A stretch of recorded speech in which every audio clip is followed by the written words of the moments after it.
Voilà, chers internautes, bonjour, bonsoir, bienvenue, boye imalamu, karibu. Émission Nabino et Bandi avec lui-même Molobeli Yafachi Béton Kamwasi Chilombo Mwana ya Suka ya Kasalu Marte Motema ya Sphinx Tshisekedi paix à son âme.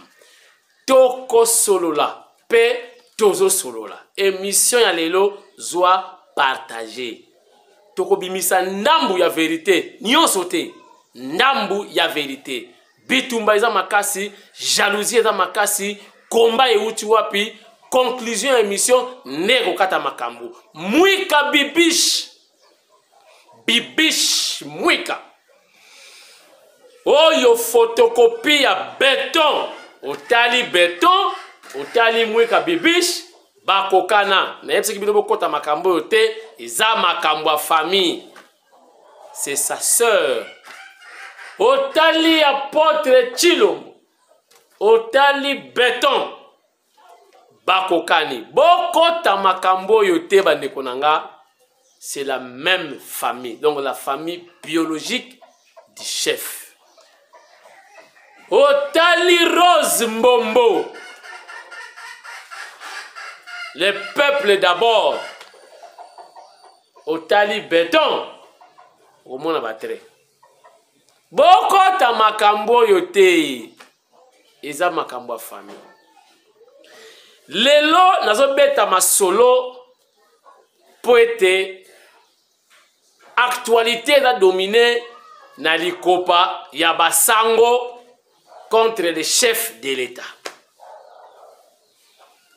Tokandi temps. Tokende d'abord na mission. Mission ya basango eza nini? Tope mission ya ba prêtre eza nini? Tope mission ya église eza nini? Mission ya église ezali bokende kote ya sango malamu. Bokomisa batu wana ba disciple na ngai. Ba oyo bakondima bino.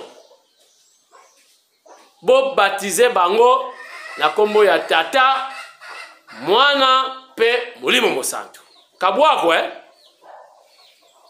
Sikoyo basango babungi nzela. Bakomi kosala be politique. Po basalaka déjà politique. À l'époque, les prêtres collaboraient avec l'État. Moto akufi kuna. Yo yena tubela. Webisi sango mokonzi. Bomba ngai. Na bomaki moto na zamba. Sina 5 heures bakuyo. 5 heures bamukwata. Nani afundi sango. Parce que sango azako collaborer na l'État depuis kala. Wo ezali na tout ça, on a cours ya Ipoko, histoire politique du Congo. Na G1, na Sciences Po. Donc, parmi les cours, on a donc introduction à la science politique, les cours de belé, entre autres, c'est un cours ya Ipoko, donc histoire politique du Congo. Soko tangi, si la bis nanga wana, okumuna makamuna zolo ba weza na kati. Donc, les prêtres, ba la politique, bandakala. Et surtout, les Africains, ils sont forts. Ils sont banzambe na biso, tous ala ki na nengete no sambe na biso, bayela ki biso Jésus-Christ. Mais entre-temps, bazo sa la politique. Bazo collaborer dans l'État. Donc aner ya lobby, izaki basango. Bafunda batu fort. Basango. Lelo basango kwa pesa biso leçon. Chers internautes. Boyoka botala ndenge kote ya échanger. Kote ya izalaki makamususu. Sango dote ya na tonalité ya C, sango dote ya azo pesa bino ba verset biblique. Sango akomi kote ya sikoyo politique na kati ya église. cher internaute, botala binomoko mateya ya sango oyo. Bo comparer na basango ya kala ni bana ko teya penda Yesu Kristo. Botala basango ya lelo akomi ko teya penda politique. Ado chrétien penda mokonzi ya mboka. Botala dan tozonga to continuer boko yoka makamezo le kalivina émission lelo. Bo partager émission yo batu tout bazala informé na makamezo le kana Congo parce que lobby o pesa batu torte. Botala nanu ndenge sango aza koteya botala oyo penda do kimbwakela wabenga na français kolibé de mbwakela kochola. Mais tout ça n'a pas une cause ezani na émission lelo botala na mateya ya sango oyo. Regarde, l'église doit jouer son rôle. Normalement l'église doit être toujours dans l'opposition au nom du bien du peuple. L'église ne peut pas être au pouvoir. L'église est toujours dans l'opposition pour dire à ceux qui sont dans le pouvoir, faites mieux. Vous avez fait bien, ok, mais faites mieux. Oh, ici, vous ne faites rien. C'est ça le rôle de l'église. L'église est toujours du côté des faibles, du côté des petits. Et ça ne va pas changer aujourd'hui. Parce que vous oubliez l'avenir. Demain, après-demain, Fachi ne sera plus au pouvoir. C'est peut-être quelqu'un d'autre qui sera au pouvoir. Vous demanderez quoi au cardinal de l'époque, de ce temps-là? Vous lui demanderez quoi? De soutenir. Hein? L'autre là qui sera au pouvoir, après 10 ans, après 20 ans. Pensons à l'avenir. Pensons à l'avenir. L'église doit jouer son rôle. Interpeller le pouvoir. Poser des questions aux gens du pouvoir. Et les secouer. C'est ça le rôle de l'église. Parce que s'ils ne sont pas secoués, ils ne feront rien. Ils ne feront rien. Je vous le répète, ils ne feront. Il faut les secouer. Le pouvoir politique est en lui-même corrupteur. Il corrompt. C'est-à-dire que quelqu'un peut être animé de bonne foi. Mais quand il est là, le pouvoir peut le corrompre. Alors l'église est là, comme le coq du memento, pour dire à ceux qui sont au pouvoir, Cocorico! Souvenez-vous de vos promesses électorales. Cocorico! Vous avez dit, vous mangerez et vous vous rassasierez. Nous ne nous sommes pas encore rassasiés. On n'a même pas encore mangé. C'est ça le rôle de l'église. C'est ça le rôle prophétique. Et aujourd'hui, quand nous prêtres nous parlons, oh, laissez seulement les pastorats devenir politiciens. Non, moi j'ai pas envie de devenir politicien. Moi je fais mon travail. Dans la Bible, Moïse parlait à Pharaon. Dans la Bible, Nathan parlait à David. Aujourd'hui, moi je parle aussi aux politiciens. Parce qu'ici, si j'interpelle les médecins, je fais la médecine. Si je dis médecin, soignez bien les malades, j'ai fait la médecine. Si je dis aux avocats, avocats, plaidez bien la cause de vos clients, le droit. Maintenant quand je dis politiciens, veillez aux conditions sociales de votre population, j'ai fait la politique. J'ai prêché l'évangile adressé aux politiciens. Il y a un évangile adressé aux militaires. Jean-Baptiste, les militaires viennent. Et nous, qu'allons-nous faire? Vous les militaires faites ceci. Et nous les collecteurs d'impôts, vous faites ceci. C'est la même chose. Amen. Amen. Vous comprenez? Et vous qui avez vos frères et vos sœurs au pouvoir, si vous mangez, votre ventre là n'est pas le Congo. C'est vous qui mangez. Si vous mangez, ce n'est pas la nourriture ou la gloire. Nous, on ne mange pas. On a besoin de manger. On a besoin de manger. Tant qu'on n'a pas mangé, on ne va pas parler. Qui a mangé? Vous aviez mangé? On vous a promis 3 repas par. Vous en avez combien? Qu'on ne parle pas. Qu'on ne parle pas. Est-ce qu'on fait la politique? On interpelle. De la même manière qu'on interpelle les militaires, les médecins, les avocats, les juges. On interpelle aussi les politiciens. Voilà, nous sommes de retour sur ce plateau. Je crois que c'est non commet. Est-ce que Sango Pena a côté ya boy? Sango Pena, est-ce que vous savez matin wana mundimi akobongwana na nini? Abimina en dehors ya mission na ye. exemple ça peut siwana libanda. Mais oyo sango ko kosala eza yango ti. Balobi kende teya bango liloba na Nzambe. Komisa bango ba disciple. Oyo akondima obatiza ye na kombo ya Tata, Mwana pe Molimo Mosantu. Mission ya église yango wana. Mission etengana.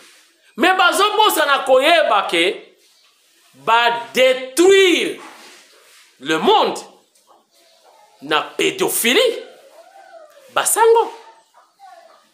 Boyebi pédophilie eza nini? Tolo bango na lingala. Kozwa bana ya mike ya mibali koleka na bango na nzela ya kasumbalesa. Allez-y comprendre.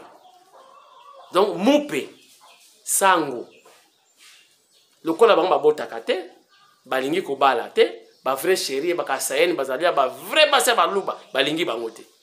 Bango balingaka nde bana oyo ya mike ya mibali pe bakene na bango wapi na nzela ya kasumbalesa. Donc tola nzela pena ya kasumbalesa nde nzela bango basepelaka nango yango wana.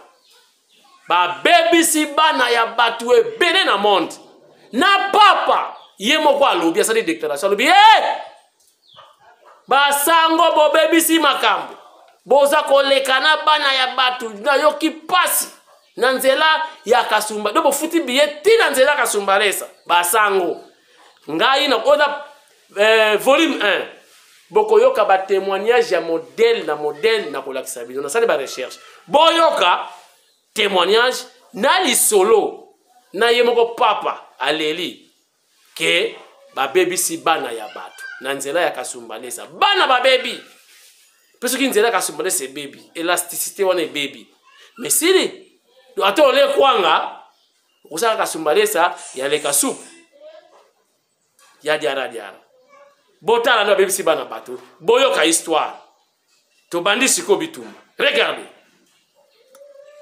Majeur qui fragilise toute sa structure, la crise de la pédophilie. Un peu partout dans le monde, des membres du clergé sont accusés d'abus sexuels sur mineurs. Rien que ces 2 dernières années, de nombreuses affaires ont éclaté. En Allemagne, un groupe de chercheurs a recensé plus de 3600 enfants victimes d'abus sexuels par des clercs entre 1946 et 2014. En Australie, la Commission royale d'enquête a recensé 4444 accusations de pédophilie signalées à l'Église catholique entre 1980 et 2015.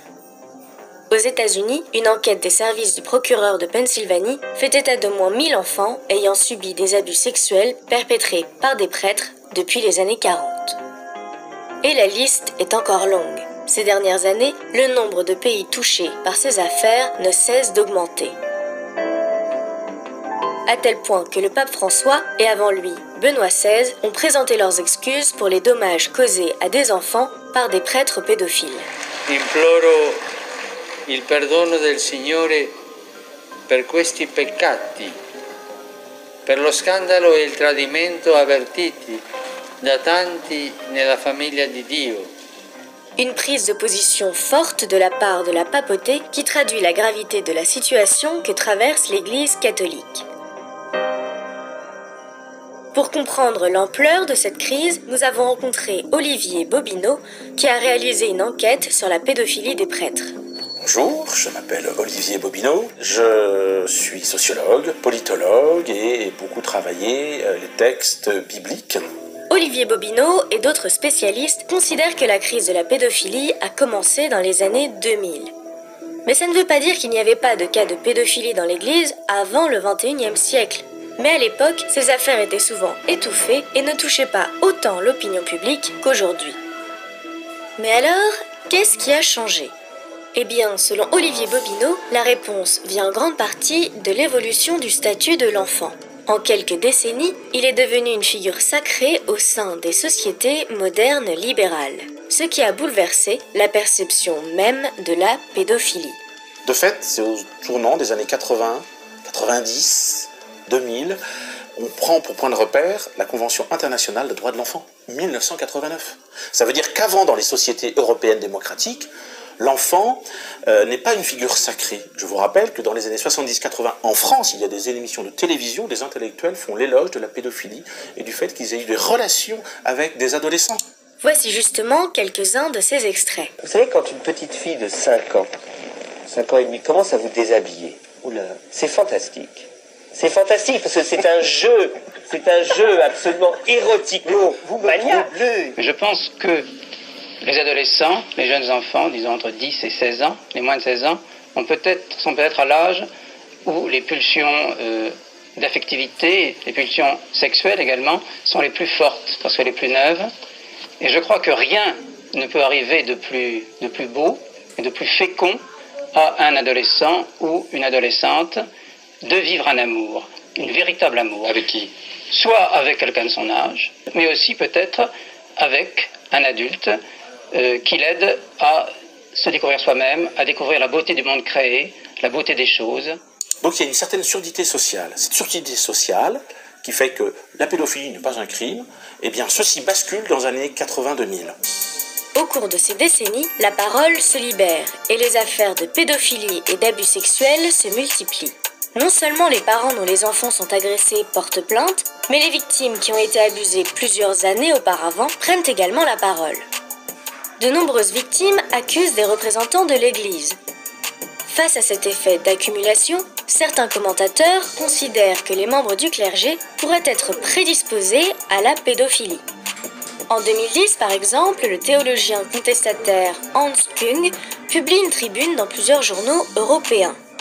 Il appelle à l'abolition du célibat des prêtres. Pour Olivier Bobineau, le lien qui existerait entre pédophilie et abstinence sexuelle ne tient pas. Si c'est le cas, comment expliquer les incestes qui ont lieu entre leurs pères et les enfants, entre des pères biologiques et leurs enfants? Il me semble que les pères ont une relation sexuelle avec la mère. Ils sont mariés. Donc c'est pas parce qu'on a une relation sexuelle avec une femme qu'on ne fait pas un crime de pédophilie.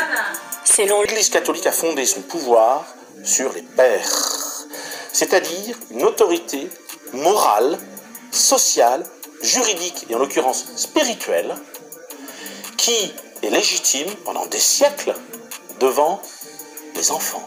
Au final, il y a une telle confiance qui est remise dans l'homme de Dieu, qui est l'homme de Dieu, qui est digne de confiance absolue. Il y a une remise totale qui fait que quand on a affaire à des hommes, les prêtres qui sont malades, ils sont en situation potentiellement très favorable pour commettre un crime. Face à ces révélations en chaîne qui mettent en cause des prêtres pédophiles, l'Église est forcée de réagir. Pourtant, malgré la gravité des accusations, elle va tarder à jouer la transparence. Il y a deux principes majeurs au sein de l'Église catholique romaine depuis des siècles qui peuvent expliquer le silence et le secret. Le premier principe, je le résume souvent par « pas de vague, bon vieux, pas de vague ». Le rapport des catholiques au conflit, à la dialectique, à l'épreuve de force, surtout non. Deuxième principe majeur de l'Église, c'est le sexe est tabou.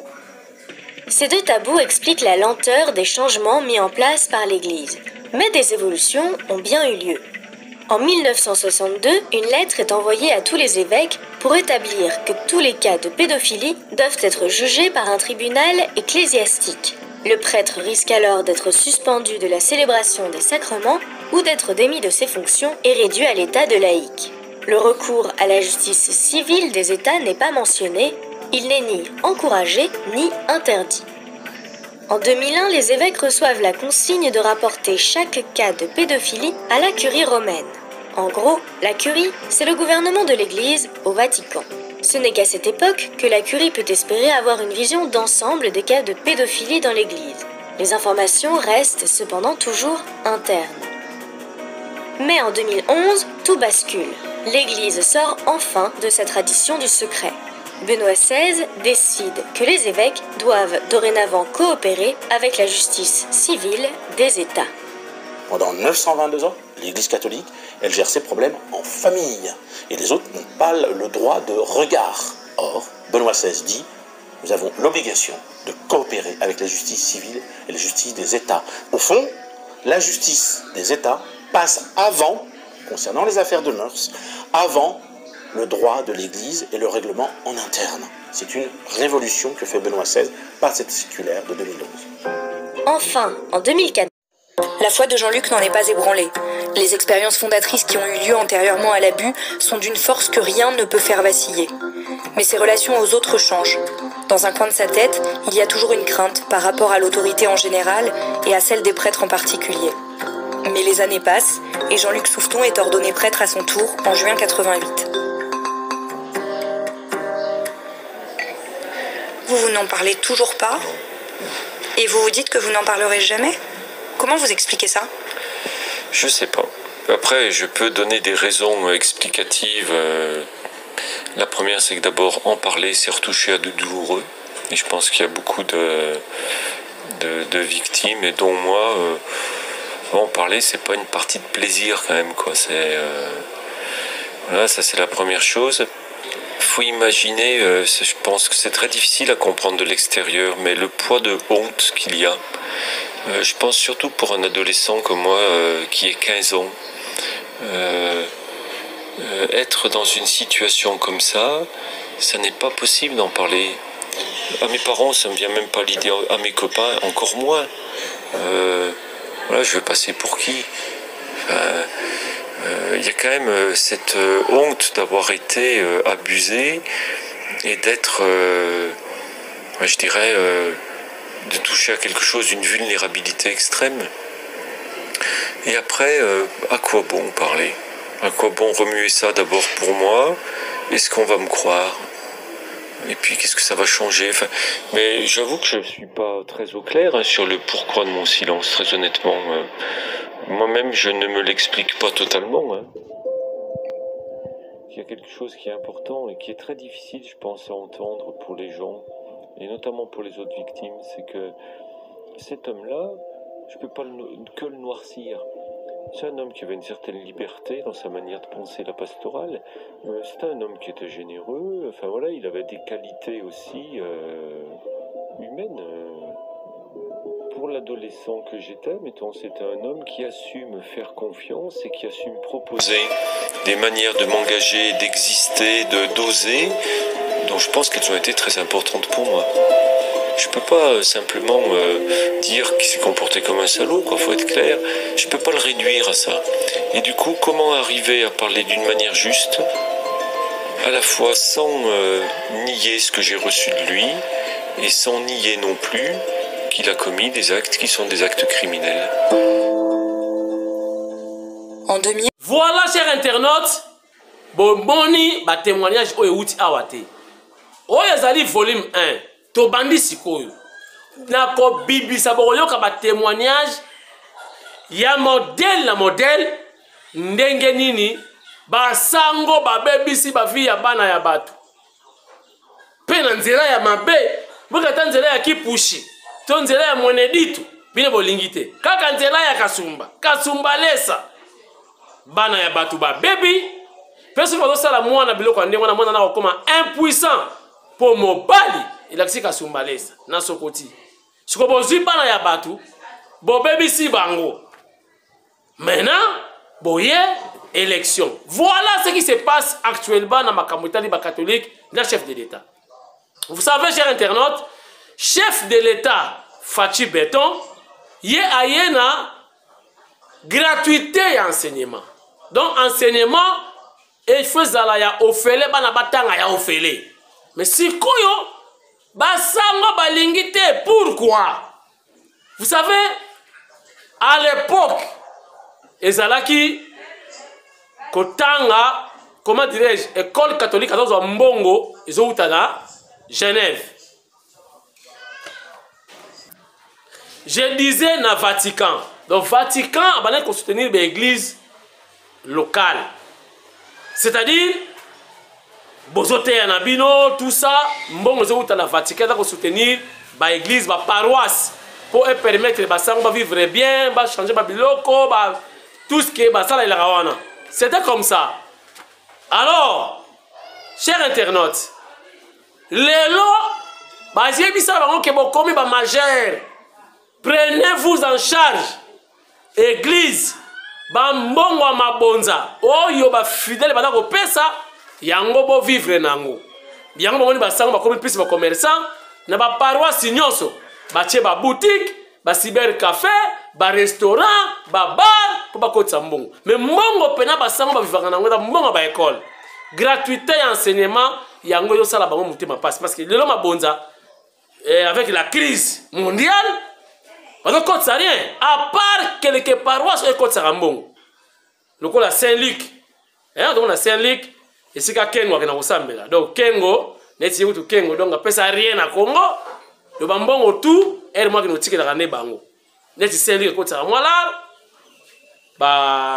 baparoisse oyo eza neti na commune ya Gombe ekotisaka mwalala siko bacommune oyo ya nzala donc ozokamake no Saint-Luc kusa donc mabonzo soko otali boye donc ba 50 ba 100 ba 500 francs mbongo malongo eza te donc ozokake no Sainte Anuarite ndinga mpete na Kanluka kuna sikoyo bato alamuka donc mabonzo donc ba 50 donc pasuka donc sango totanga mabonzo boye grand méchant ozomona donc ozoka sikoyo Sena Polumiaka donc Sena Polumiaka sikoyo kuna na msokomuka na olekipe na bolikango donc ozomona na ki frontière kitokimosi Kanluka na Selemao siko paroisse mo eza wana Sena Polumiaka donc kuna ba érosion bato ba érosion ba kozabala siko tala mabonza donc oka sanga totanga mabonza bwa oplere siko bango bakangama ne na enseignement baliaka ne na enseignement batiaka cher malgré éducation na bango faut ko reconnaître batangisaka bana bien mais sikoyo balingi te chef de l'état apesa gratuité wana enseignement donc ils bomela bango cop lokola mabonzi koma muke Vatican tina kaso balarte donc vrai bitumba facha za nango na basango yango wana bango balingi élection nana yebisi bango ke facha to banga élection nanga est-ce que nanga zalaki mutu ya IDPS mais comment nanga tangi kombo ya fachi na munoko na ye nanga baki moteke nanga azaki mutu ape perdre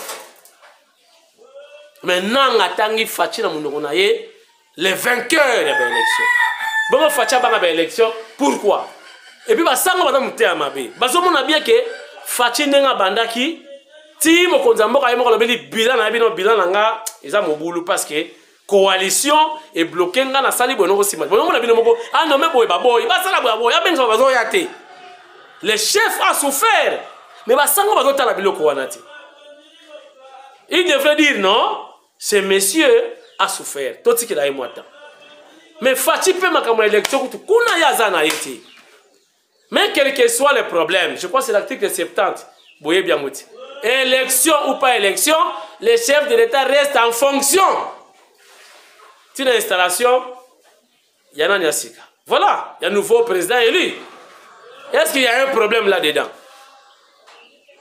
il n'y a pas un problème il n'y a pas de débat donc soyez calme mokonzi banga na élection te mais élection ya mbala oyo basango il devrait commencer par l'identification des Congolais qui est Congolais et qui ne l'est pas on doit commencer par là encourager l'identification de Nathalie Ouara, Sénégalais nani, Camerounais nani, Rwandais nani, Burundais nani, Ougandais nani, Angolais nani. Boyoka na Angola titange bandaka. Yoko rouge ka ebandi, c'est-à-dire balingi ba kena ba élection, recensement. Biso ba oto kota na ba palais na Angola. Na kwebo na parage ko bimate. Bazo recenser sikoyo oyo aza angolais, oyo aza angolais te. Po élection zoya. Mais ba sango faut ba biso poids, balo keto ba na recensement pour élection ça na bana mboka. Parce que banda Kabila a kota na pouvoir tilelo. Recensement isalamate carte d'identité ezalakati. Tout le monde a une carte d'électeur. Carte d'élection, et ça n'a sens, c'était. Donc on n'est pas identifié, on n'est pas identifié. Bah, vous voyez, vous Congolais comment? Bah, oui, au vote qui? Il y a carte d'électeur. Mais carte d'identification, oh, il y a déterminer que yo, ça Congolais, oh, il y a Angolais, oh, il y a Rwandais, oh, il y a Ougandais. Rien.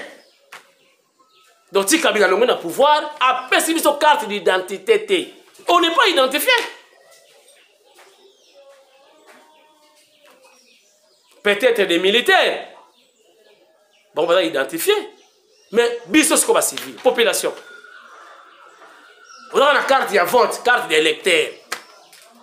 Mais carte d'identité, et ça. Tout bandana noana, pour qu'il y ait un vote. Surtout qu'il y ait un vote, il y a un banc, c'est-à-dire, quand on est étranger, on va voter, on va voter. Non, basango. Bon, qu'il y ait un banc, il faut que il y ait une élection. Il y a un président de la République. Et puis, deuxième mandat, il y a un qui assure. On a un boye bayango déjà. Deux mandats, à partir de la troisième mandat, on va discuter. Bon, ça va marquer, on a six côtés. Après, maintenant, on s'appelle la communauté, vous avez pressé. Vous avez 2 ans de blocage. Blocage, 2 ans. A nommé Moutuboye, Baboye. A ça a nommé Kyungu, ministre portefeuille, Akimi Akangi Biro. Il y a un blocage. A Robert Zatamwe Mwamba, a yété. A Robert Zamabunda, a yété. Bon, vivre en Gobino tout, bon, yango. Est-ce que Moutaboro va regarder Mawate? Non, ce monsieur a souffert. Il a été bloqué. En tout cas, dans 3 ans, total a quand même. Beaucoup plus pressé à l'élection. Donc, vous avez un cassina, vous postuler. Tout ça parce que vous parlez le même langage avec Mouzitou. Adolofino, Adolo. Non, ça c'est méchant. Ce côté mon peuple a Tomboka, continuer dans l'église catholique, bagarre na basango, bokoloba nini, batayi de pes. Yango bokoloba. Batindi babandi, baye ko menacer biso. Non. Fatia dali mwana na bino. Fatia zali président congolais. Mwana ya mboka lini changement. À la place de soutenir et d'accompagner, que Bolingi Fatia la kate pour échouer. Donc vous avez un bâton nabino, on va passer un téléphone, boyebi, un téléphone avec un arbre. Ah, basango, botiki Bible, bokomi na politique, bokeba. Vous avez un bandi nabino en danger, na ba église en danger. Oh, ezali volume 1. Volume 2, Zoya. Mikolo bota la ranga chaque jour. Quand il bota la ranga. Beaucoup de version et belé à secret à Vatican, à secret belé à l'église catholique. Tout le monde sait ce qu'on a balabala. Ndenge bosalaka. Ce qu'on va trouver chaque jour, les gens allaient 2 h du matin. Na sali ba souka na recherche pour na bango. Bon tellement ce qu'on a tindika. Émission pe ya lobby bokombo na makamba sango basala. Ba baby si à venir ya bana. Bana. Ba lobby na kingakati ba policier ba silisi ba nyama ya Rambo. Ya China Rambo. Bon, teoki goyoka. Ngana zana kingakati te. Non pe na kinda kuna te. Teoki kaka. Qui surtout bangando. Ah, bangando ba moni passe. Il paraît do ba police ba do dame bangando. Do ba osa ngala batamboka na ba mungwa ba pilipili na mafuta. Ni tungulu kutu bana ngo besoin te. Est-ce que c'est vrai? Na boy ko confirmer parce que ils ont ba accusation moko za peut-être na ko ba non fondé pour te suivre ata image te bat bazolo bakaka. Ba lobi ba mona ki Néhémie la consultation et pas il y a Sama Lukonde Jean-Michel, le tout jeune premier ministre, baloba kene kuna na cadre politique te na cadre ala chef coutumier. Pardon. Katuka mbali. Naboye kocha commentaire. Toyeba makamona si. Pour terminer, chers internautes, débat à la une. VK, ancien directeur du cabinet Yamfuma Ditunga. Hier, c'était son anniversaire, je crois, 62 ans, si je ne m'abuse. Mais le lobby, prisonnier Lix wana zalagate. Non, Babi Fachi, alors moi la Congo. Prisonnier. À l'époque, même Tshisekedi taba donc kangeba Mobutu mais bota la prison Tshisekedi zalaki. Ba torture banini. Mais bota la veka ko tu donc Saoudi bo wa muzuri sana. Tala vimbova avec pyjama. Donc wana grand hôtel. Hôtel Washington. Donc Lix wana donc batu musuba lobi ke bandimi na bango. Ba kota na bango ta na prison wana oyo veka azali. Donc Lix voilà prisonnier luxueux. Fachi Yopé, on n'aime pas les prisonniers comme ça. Ah, béton. Attaque moi dans Nzambi. Prisonnier na Lix ndenge wana. Ah! Fuma Ditunga. C'est que to kangama biso na Congo. Wana ngi na ba prison poto bata poto ba yebiti. Prison poto ba yango cellule. Hein? Na poto ba kangyo ba yango cellule. Wana ngi cellule to na ngi villa. Appartement. Tala Lix ba liste banine avec pyjama. Pizza. Ah! Béton. Ba prison onde yango ya Lix boy. Est-ce que VK réellement dans la prison? Donc on a coûté donc à Médiasque sur la mais sur un love. On a love là. Donc on a pas policier pas les bandes sur bambina ba ok ngala écoute donc na habité. Donc keba a robi na fenêtre.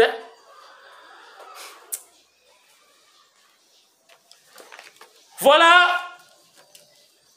Na ebisa ki bino bo benganga. En privé. Na benga kinga. On va bien péter, taper bon continuer au benga.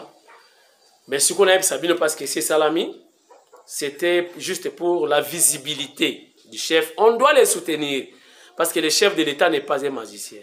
Mobutu Mtaloba qui on peut paraphraser seul il ne peut rien, mais avec l'appui de tout son peuple, Fachi aussi peut tout. On doit l'aider. C'était juste qu'on a besoin d'un mbongo. Il y a garantie pour un salon, non pas salon, centre de formation professionnelle en esthétique et coiffure. Il chante là, na yebite ouais après 6 mois mon piku, ce qui n'a autant comme on a avec son autorisation. Après 5 ans autorisation té. Mais bah monsieur peut pas continuer et ça la bien pour tout bac ça m'a ramé belé. Ce qu'il faut que tu vas le retour ezali. Mais là, côté à pompage. Au bas dans ndeko ya basi, côté à pompage, va contacter biso na numéro bonita affiché pour la formation en esthétique et coiffure. Formation professionnelle. Combo ya centre de formation zali FK qui signifie famille Kamwasi le peuple d'abord. Donc FK le peuple d'abord. Donc et cause la centre de formation moko a bas prix pour nous salisa bana basi oyo ba boti bazo sala eloko te ba koma utile na société pour mibali ba sakana na bango te mobali ayeli yo $20 yo kabeli $50 oyo zwi na misala ozo sala oh tokena kwana so le muto atomso na kwanga yo moko bisi mobali yango zwa $10 cha crédit mobali akimi. Vous comprenez? Donc, on est dans la famille côté à zone, sorte de moutons pompage, on est dans la basi, basa la kailo côté. Désormais, Centre de formation FK, le peuple d'abord. Donc, famille Kamwasi, le peuple d'abord. Esthétique, coiffure, na auto verser mbongo déjà, n'a que zoami. Ba image, karaté. Kuna na pris à C, na pris à Fachi, na pris à Béton. Formation, 6 mois, une année. Donc, 6 mois de l'accéléré. Une année, au lingi 2 ans, au sala 2 ans. Donc, on a coiffure, makamutu, cotissé, défrisage, manicure, pédicure, soins de visage, massage facial, massage du corps, massage des seins, massage de fessiers, tout. Et vous allez. Bambeto ezali, on peut donc original.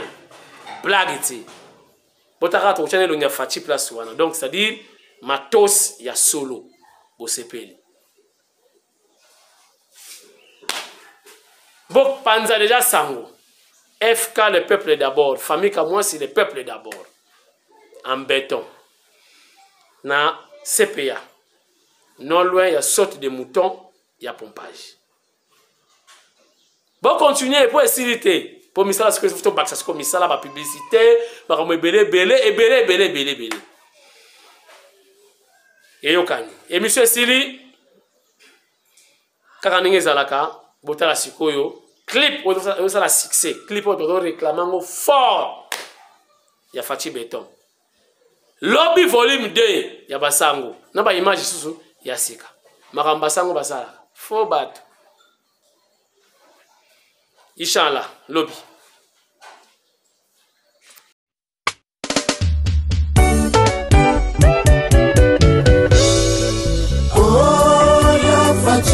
Fachi Betoe, Mokilo yo, Nyemabe, O Salamalamu, Bafinga yoe, O Salamalamu, Batongo yoe, Tokosuka wapie Zande. Mokili tonda matambo tika na lobalelo, ngana lobi. Mokili etonda matambo tika na lobalelo ya Fachi na ndimi idoloji na yo. Obima na miso bato ndima yo president. Obima na miso bato benga yo ranger. Obima na miso bato benga yo leader. Charisme somo ya chef de l'État. Tika na lobalelo. La vie n'a pas ya Fachi Mobali angenge Congolais angenge Kinoa timba Chika yangenge Obima na miso bato tondima yo président. Obima na miso bato benga yo ranger. Obima na miso bato benga yo leader. Charisme somo ya chef de l'État. Tika na lobalelo. Tumukanga ye. Tumukanga babo. Simba mutu simba. Simba kibevu simba.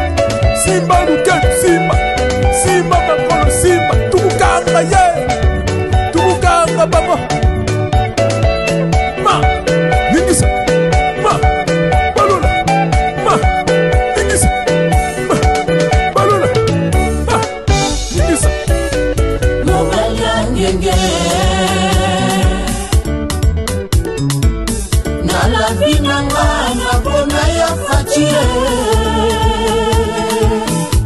Mobali angenge Obima na miso bato tondima yo président. Obima na miso bato benga yo ranger. Obima na miso bato benga yo leader. Charisme somo ya chef de l'État. Tika na lobalelo.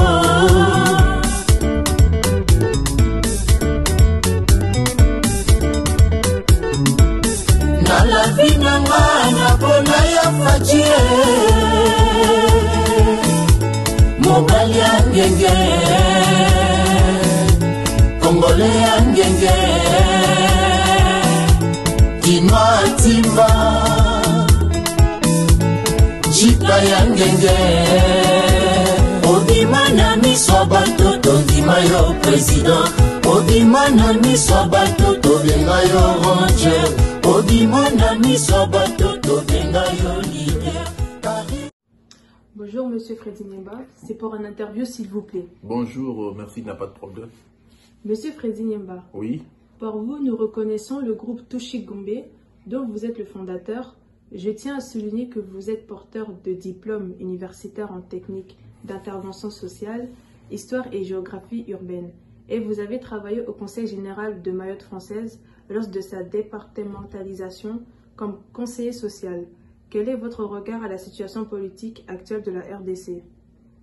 Je suis très optimiste à la situation politique de notre pays, vu que nous avons à la tête du pays un fils du pays, son Excellence Monsieur le Président Félix Antoine Tshisekedi, à qui j'adresse mes hommages le plus déférents sur le choix qu'il a porté en nommant comme Premier ministre son Excellence Monsieur Jean-Michel Sama.